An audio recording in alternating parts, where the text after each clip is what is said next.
The courtroom erupted in laughter the moment a 12-year-old girl stood up. No one believed she could outsmart seasoned lawyers. But what she did next didn't just shock the judge, it could save her father's life. Let's continue this story. The courtroom erupted in laughter. A 12-year-old girl, small and trembling, had just stood up to speak, and the judge leaned back, smirking. "Do you really think a child can understand matters of law?" he asked, chuckling.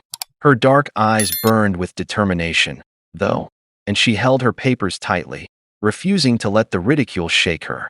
Her name was Amara, and though her age and size suggested weakness, her mind was sharper than anyone in that room could imagine. Today, she wasn't just a girl.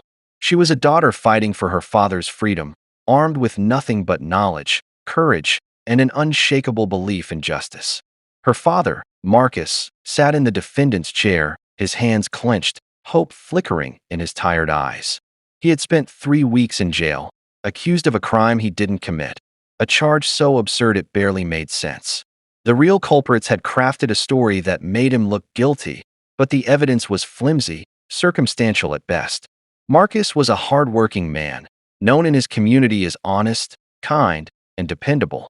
Yet here he was, behind bars, facing a system that seemed more eager to assume guilt than seek truth. And now, it was his daughter's turn to defend him. Amara had always been different. From the moment she could read, she devoured legal books, court cases, and law journals. At 12, she had an understanding of legal principles that rivaled seasoned attorneys. Her mother, long gone, had told her that knowledge was power, and Amara had taken that lesson to heart. She had spent nights researching every aspect of her father's case, every loophole, every precedent, every misstep the prosecution had made.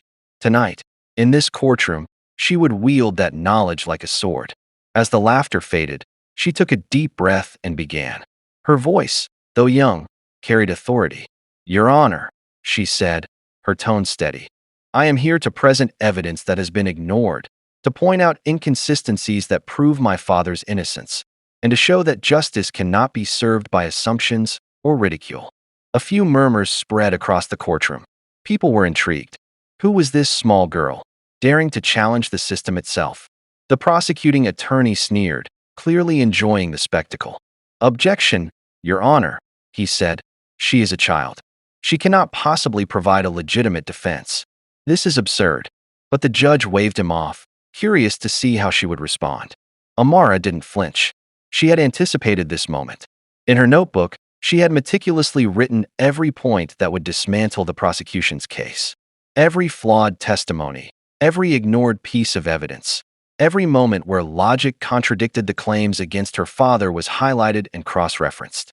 She stepped closer to the judge's bench and laid out her argument with precision. She pointed out that the key witness had contradicted themselves multiple times, that the timeline of events didn't match the prosecution's story, and that physical evidence had been misinterpreted. With every point, the courtroom's laughter subsided, replaced by a tense silence. People leaned forward in their seats, captivated by the girl who seemed to command the law itself despite her age. Marcus watched, a mixture of awe and disbelief in his eyes. His little girl, barely old enough to ride a bus alone, was systematically dismantling the case against him. Each word she spoke was like a lifeline, pulling him closer to freedom. He had always known she was smart, but this was extraordinary. He felt a surge of pride so strong it nearly brought him to tears. By the time Amara finished her opening statement, she had already planted seeds of doubt in everyone's mind. The prosecuting attorney was fuming, unable to anticipate the depth of her understanding. Even the judge, a man accustomed to seasoned lawyers and legal veterans, had to pause and reevaluate the situation. How could a 12-year-old have such command over facts, evidence, and legal strategy? The courtroom clerk called the first witness, and Amara followed the testimony closely, making notes in her small notebook. She had studied every witness beforehand, memorized their prior statements, and predicted how they might behave under pressure. When the witness made an assumption that contradicted their previous statement, Amara raised her hand politely and asked the judge for permission to cross-examine. The room held its breath as the judge nodded, curious to see what she would do next. She began with calm, clear questions that exposed inconsistencies. Each query was deliberate, showing not only the gaps in their story but also demonstrating her analytical skills. Slowly, piece by piece, she began to unravel the web of lies that had been woven around her father. The audience in the courtroom whispered among themselves, amazed that such a young girl could outwit adults trained for years in law. By the time the morning session ended, the laughter that had greeted her words had disappeared completely, replaced by respect and awe. Outside the courtroom, reporters gathered, sensing a story that was about more than just a trial. This was a tale of courage, intellect, and the unbreakable bond between a father and his daughter. Headlines would later call her a prodigy, a legal genius, and a hero in the fight for justice. But for Amara, it wasn't about fame. It was about protecting her father and proving that age and size could never measure the strength of knowledge, determination, and love. As the session ended, Marcus bent down to hug his daughter, whispering, "I don't know how you do it, Amara. I'm so proud of you." She smiled softly, her eyes reflecting both determination and tenderness. "We'll get through this together, Dad," she replied.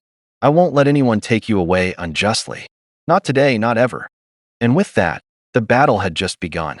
Amara had stepped into the courtroom as a 12-year-old girl, but she would leave it as a force to be reckoned with, proof that courage, intelligence, and heart could challenge even the most skeptical and powerful of adults. The afternoon sun streamed through the tall courtroom windows, casting long shadows across the polished wooden floors.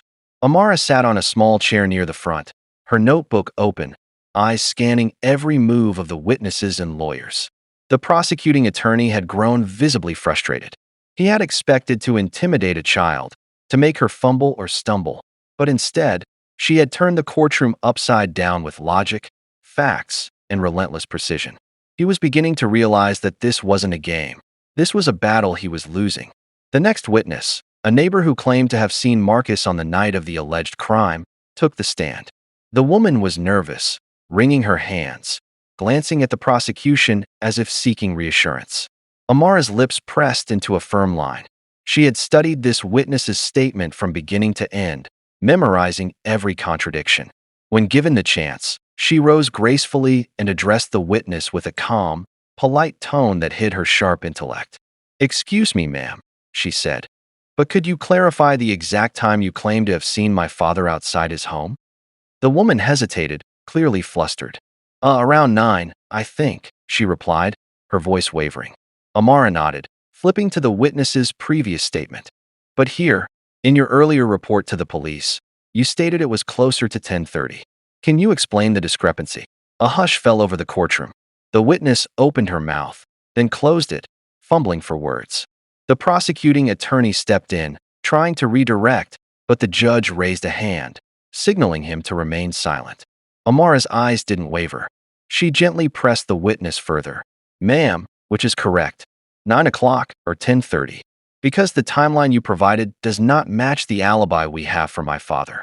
The witness stammered, her confidence unraveling under the pressure of a 12-year-old girl's unrelenting questioning. Slowly, she admitted that she might have been mistaken, unable to precisely recall the time. Amara smiled faintly, jotting notes in her notebook. Every small victory mattered. Each cracked testimony was another nail in the coffin of the prosecution's case. Marcus watched in amazement. He couldn't believe the poise and authority his daughter commanded. He had always known she was bright, but the precision of her reasoning, the calmness in her voice, and the respect she commanded from the judge and spectators left him in awe. He whispered under his breath, "She's extraordinary." Amara didn't pause. She moved seamlessly to the next point, questioning the police investigation itself. "Officer," she addressed a young constable who had been part of the evidence collection, "can you confirm that all the fingerprints at the scene were analyzed? And were there any missing or incomplete reports?" The officer nodded, a little intimidated by the girl's thoroughness. "Yes, everything was analyzed." Amara flipped through her notes. "Actually, officer, according to your own report, there was one fingerprint that could not be matched, which was found near the broken window. Isn't that correct?" The officer hesitated, scanning his own paperwork. Yes, technically, there was one. And that fingerprint was never included in your official report to the prosecution?" she asked, her eyes steady. "Wouldn't that omission be significant when determining who actually committed the crime?" The courtroom murmured in astonishment. Even the judge leaned forward, intrigued. Amara had caught a major oversight that the adult lawyers had somehow missed. The prosecution's case was beginning to unravel in real time, piece by piece. When the lunch break arrived, reporters crowded outside the courtroom doors.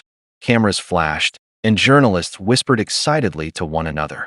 Everyone wanted a glimpse of the girl who had taken the legal world by storm. Social media buzzed with clips of her opening statements and cross-examinations, and the hashtag Amara the Law Prodigy started trending. But inside, Amara focused on one thing: justice for her father. Fame meant nothing. What mattered was clearing Marcus's name. After lunch, the session resumed. The atmosphere was electric. Amara's confidence had grown, and she approached the bench with new vigor. She had uncovered discrepancies in witness statements, gaps in police reports, and now she intended to tackle the prosecution's central piece of evidence: the alleged stolen item that had supposedly been found in Marcus's possession. She examined the item carefully, noting details that most adults would have overlooked. "Your Honor," she said, "the prosecution claims this object proves my father's guilt. But if you examine the fingerprints, the placement, and the timeline, you'll see it could not have been in my father's possession at the time. Furthermore, the item appears to have been tampered with, likely to frame him." The judge raised an eyebrow. "And how do you know this, young lady?" Amara responded without hesitation. "I have consulted experts, studied the evidence chain, and recreated the timeline myself. Every fact points to my father being innocent. The evidence presented is flawed, incomplete, and manipulated." There was silence, then a murmur of approval. Even the defense lawyers were impressed, leaning in as she explained her findings. The prosecuting attorney's face flushed red with frustration. He had underestimated her and now faced a courtroom that was slowly turning against his case. Marcus felt hope rise in his chest. Each argument his daughter made was a lifeline, a bridge toward freedom. He thought back to the nights she had stayed up late, reading legal texts and making notes, always determined to help him. He realized that Amara was not just defending him. She was rewriting the rules of what was possible for someone her age. By the end of the day, the prosecution was faltering, their witnesses exhausted, their stories inconsistent. The judge called a recess, giving everyone a moment to process what had happened. Amara sat quietly, reviewing her notes, preparing for the next session. She knew the battle wasn't over, but for the first time, she felt the scales of justice beginning to tip. Outside the courtroom, Marcus hugged her tightly. "I don't know how you do it, Amara," he whispered, tears threatening to fall. "You're saving me." Amara smiled, her eyes serious yet tender. "We're doing this together, Dad. I won't let anyone take you away unjustly."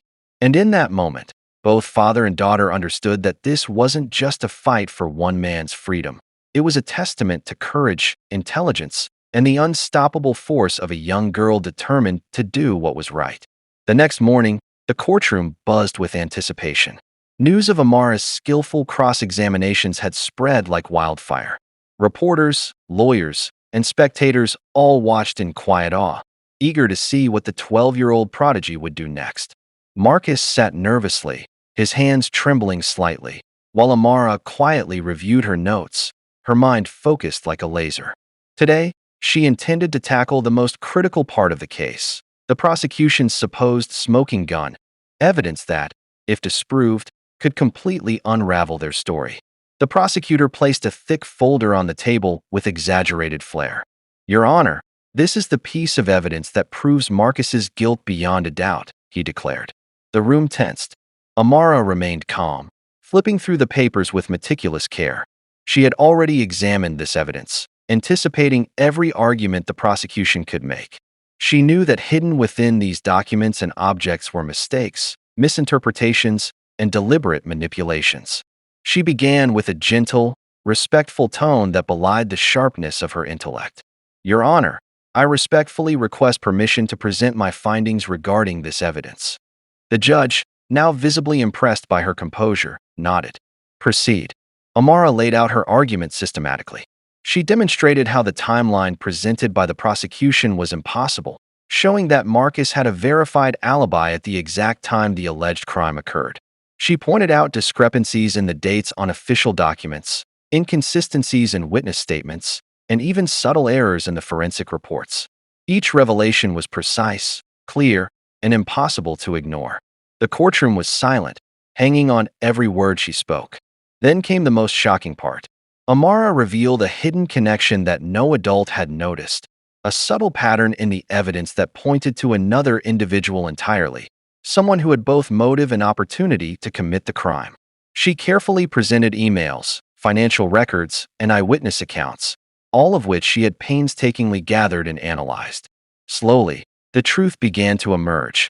Marcus had been framed. The prosecution's confident expressions faltered.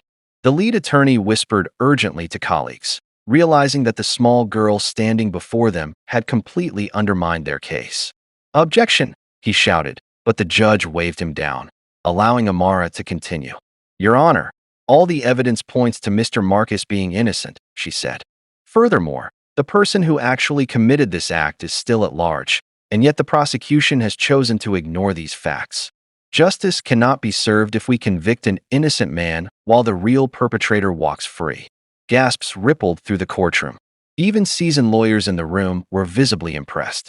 The judge leaned forward, scrutinizing the documents Amara presented. He asked pointed questions, and she answered each with clarity, confidence, and precise legal reasoning. It was almost as if the courtroom itself had transformed, with the young girl now guiding the proceedings rather than simply participating. As she spoke, Marcus felt a mixture of relief and disbelief.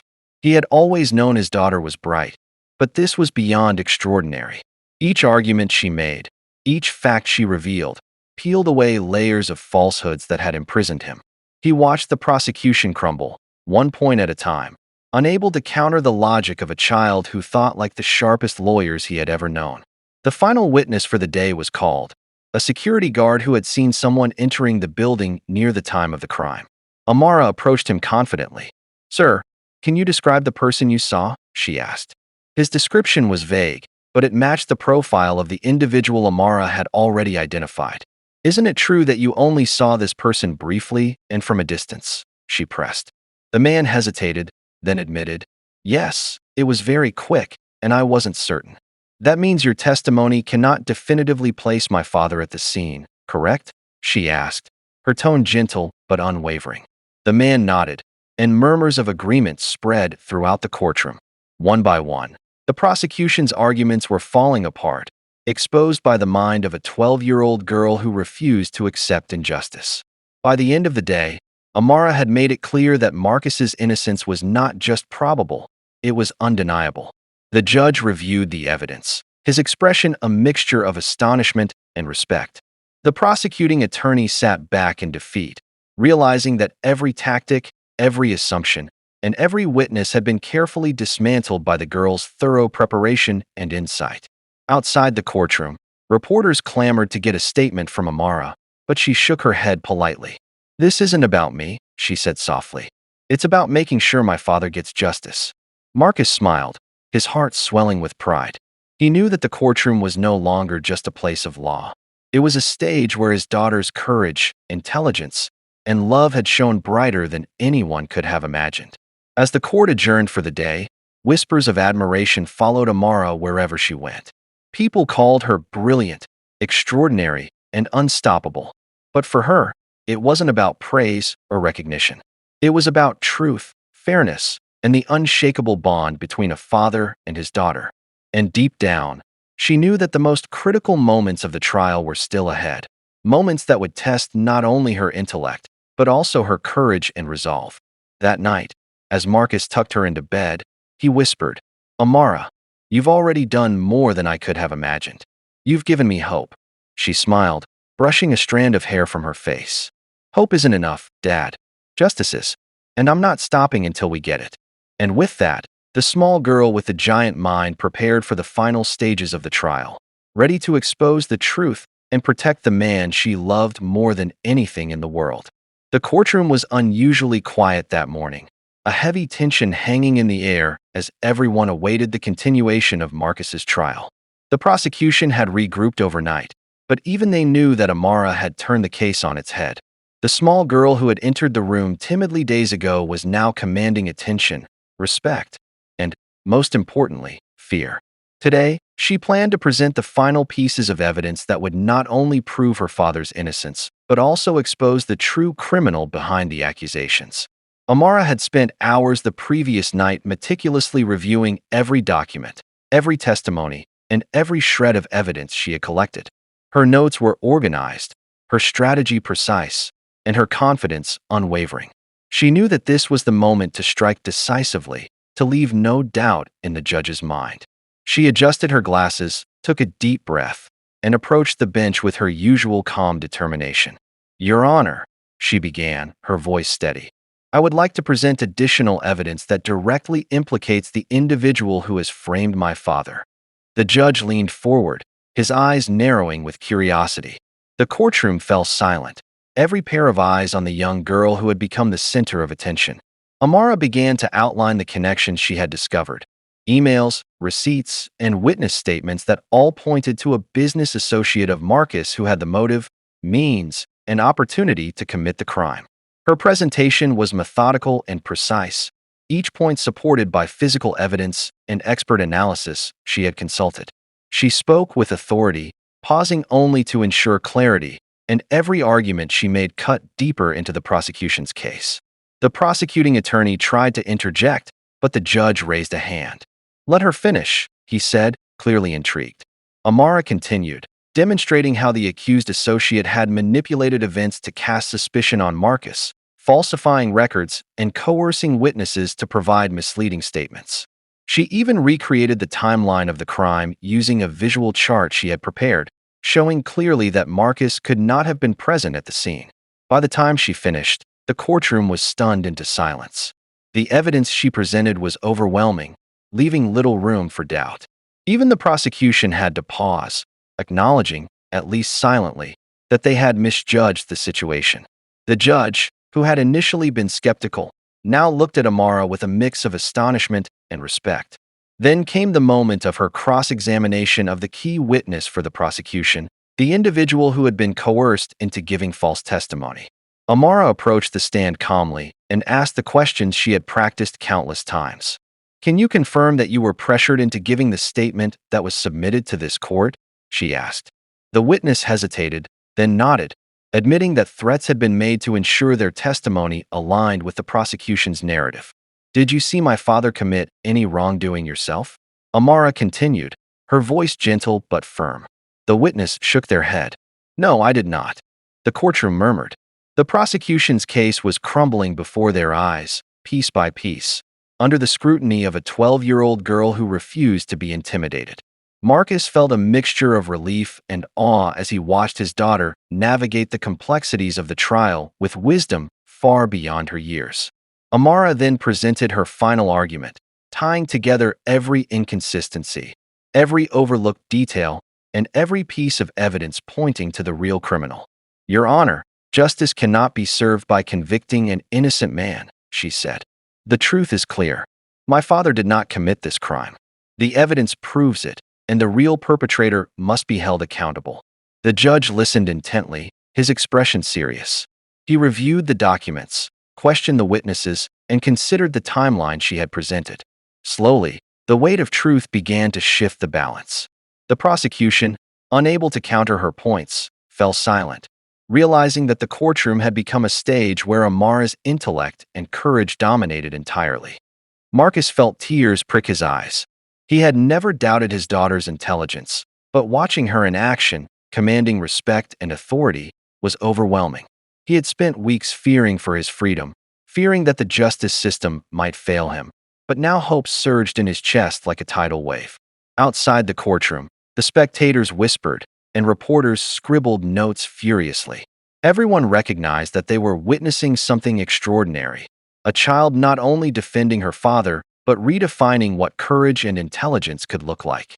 Amara's calm demeanor, sharp reasoning, and unwavering focus had captivated everyone in the room.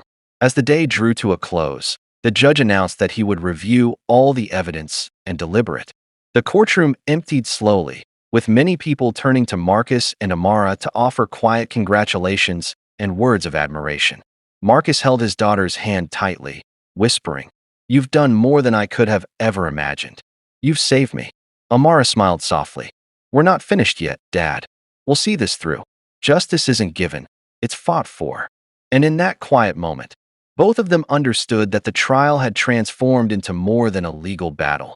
It had become a testament to courage, intelligence, and the unbreakable bond between a father and his daughter. No one had anticipated that a 12-year-old could challenge the entire justice system and emerge as the most formidable advocate in the courtroom, but Amara had done just that. The final day of the trial would decide everything, but one thing was certain. Whatever happened next, Amara had already proven that age was no barrier to brilliance, and love for family was the strongest motivation of all. The courtroom was filled with a tense, almost electric anticipation as the final day of the trial began.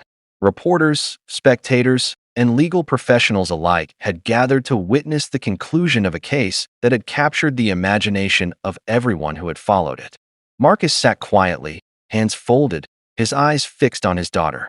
Amara had spent the night reviewing every detail, every argument, and every piece of evidence she had meticulously collected. Today would determine the outcome, and she was determined to leave nothing unresolved.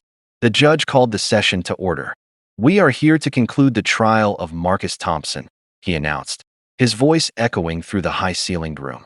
The prosecution seemed tense, their confidence from the opening days of the trial noticeably shaken. The judge turned his gaze to Amara. "Miss Amara, do you wish to present any final arguments?" Amara stood tall, her small frame belying the immense authority in her voice. "Yes, Your Honor," she said, holding her papers carefully.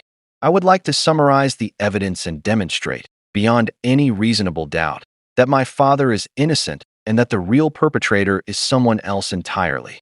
She began by recounting the inconsistencies in the prosecution's timeline, highlighting the contradictions in witness statements, and pointing out errors in the investigation. Each point was precise, clear, and irrefutable. Then she moved to her most compelling argument, the evidence linking the real criminal to the crime. She presented financial documents, emails, and expert testimony proving that someone else had orchestrated the entire scheme to frame Marcus.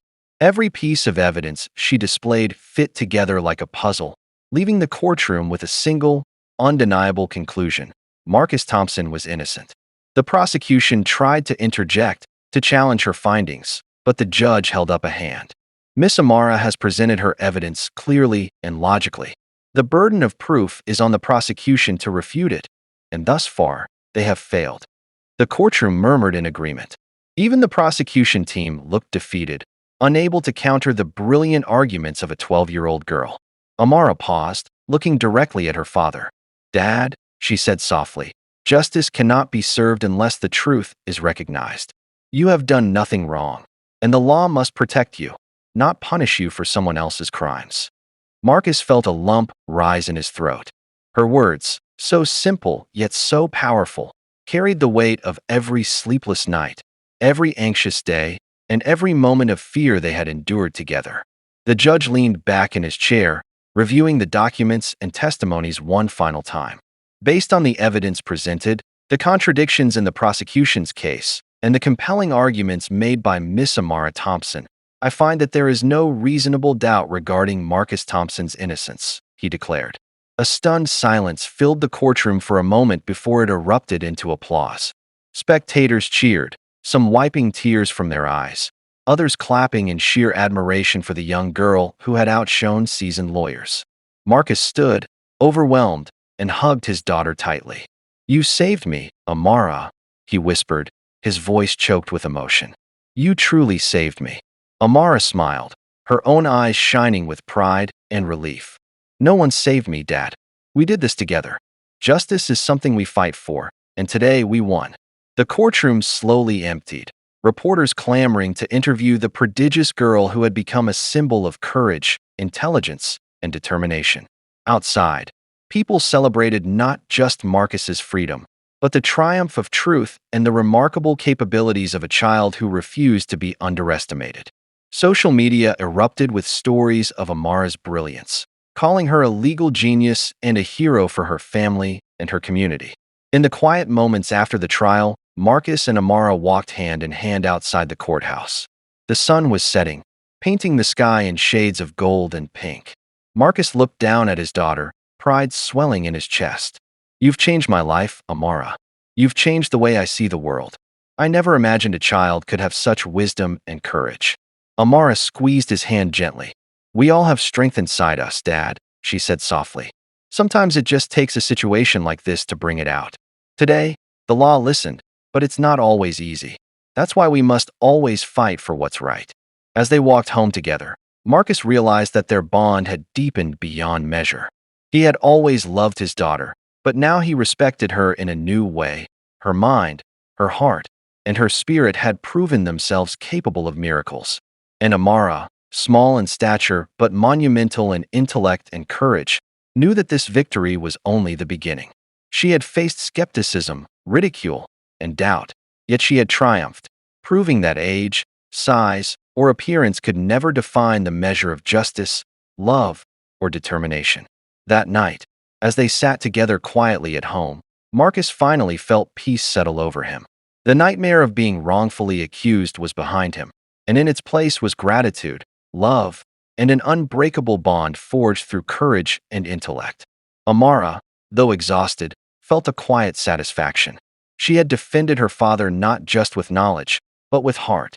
She had shown the world that even a 12-year-old could make a difference, could stand up to power, and could protect those she loved most.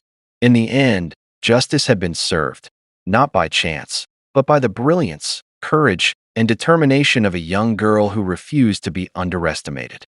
And as Marcus held his daughter close, he knew that the world had witnessed something extraordinary: the triumph of truth, love, and the unyielding power of a child's heart. If you enjoyed this story, make sure to hit the like button, subscribe, and turn on the notification bell so you never miss another amazing story from our channel.